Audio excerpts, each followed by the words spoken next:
Cet épisode a été créé à partir de l'anglais en utilisant l'intelligence artificielle. Bienvenue dans Follow Him Favorites. John et moi partageons une histoire qui accompagne la leçon hebdomadaire de « Viens et suis-moi ». John, nous en sommes au livre de Ruth et au début du premier livre de Samuel, tu as une histoire à nous raconter. Oui, en fait, il y a 2 versets dans Samuel que j'aime beaucoup. L'un d'eux dit « Samuel parle, ton serviteur écoute ». Et l'autre « Je rendrai honneur à ceux qui m'honorent ». Le président Monson était président de mission en Ontario, au Canada, et il avait une région que tous les elders appelaient Stony Kingston, parce qu'il n'avait eu qu'un seul converti en 6 ans. Personne ne s'y faisait baptiser. C'était la rumeur qui circulait. Personne à instruire. C'est horrible. Il raconte « Je priais à propos de ce dilemme et ma femme, sœur Monson, m'a donné ce livre à lire, A Child's Story of the Prophet Brigham Young. » Il raconte l'histoire de Brigham Young à Kingston, en Ontario. Il y a œuvré pendant 30 jours et a baptisé 45 personnes. Sans l'expliquer à la mission, il a fermé la zone. Puis il a commencé à répandre cette rumeur selon laquelle une nouvelle ville allait être ouverte, là où Brigham Young avait déjà prêché. Et tout le monde spéculait à ce sujet. Il a dit que des lettres suppliaient d'être affectées à ce Shangri-La, a déclaré le président Monson. Il a donc sélectionné quelques missionnaires, dont 2 nouveaux et 2 expérimentés. Ils ont été choisis pour cette grande aventure. Les membres de la petite branche se sont engagés à les soutenir. Et les missionnaires, oui, parle, ton serviteur écoute. Alors ils sont partis. En 3 mois, c'est devenu la ville la plus productive des missions canadiennes. Les bâtiments de calcaire gris restaient immobiles. La ville n'avait pas changé d'aspect, mais le changement concernait les mentalités et le label de la foi. Ce discours qu'il a prononcé portait sur les labels. Le président de branche, c'est une autre partie de l'histoire qui est si belle. Il s'appelait Gustav Walker et venait de l'ancien pays.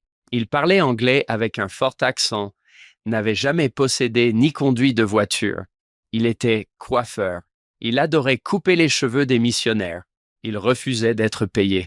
En fait, il prenait tous ses pourboires de la journée et les donnait aux missionnaires.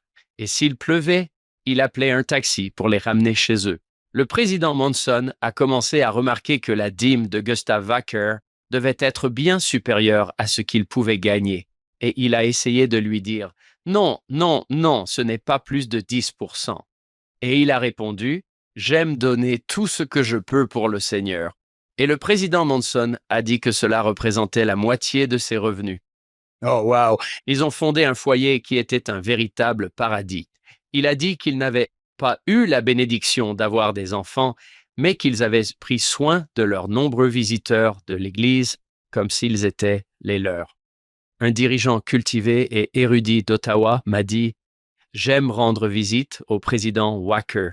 J'en repars toujours l'esprit revigoré, déterminé à vivre toujours près du Seigneur. » Le président Monson a alors demandé « Notre Père céleste a-t-il récompensé une foi aussi inébranlable ?»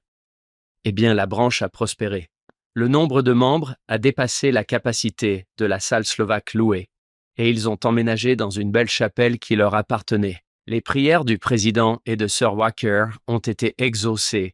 Ils ont effectué une mission de prosélytisme dans leur Allemagne natale, puis une mission au temple dans le magnifique temple de Washington, D.C. 3 mois après avoir prononcé ce discours, leur mission et leur vie terrestre ont pris fin.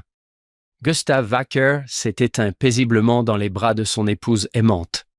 Une seule étiquette convient à un serviteur aussi obéissant et fidèle. Je rendrai honneur à ceux qui m'honorent.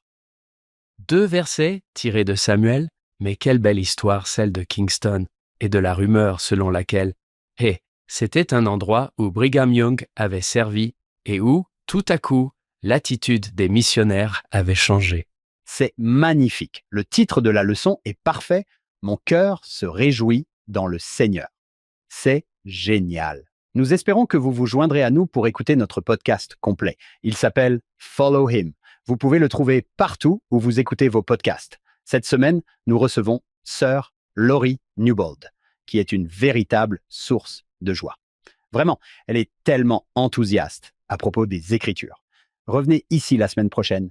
Nous ferons un autre épisode de Les Favoris de Follow Him.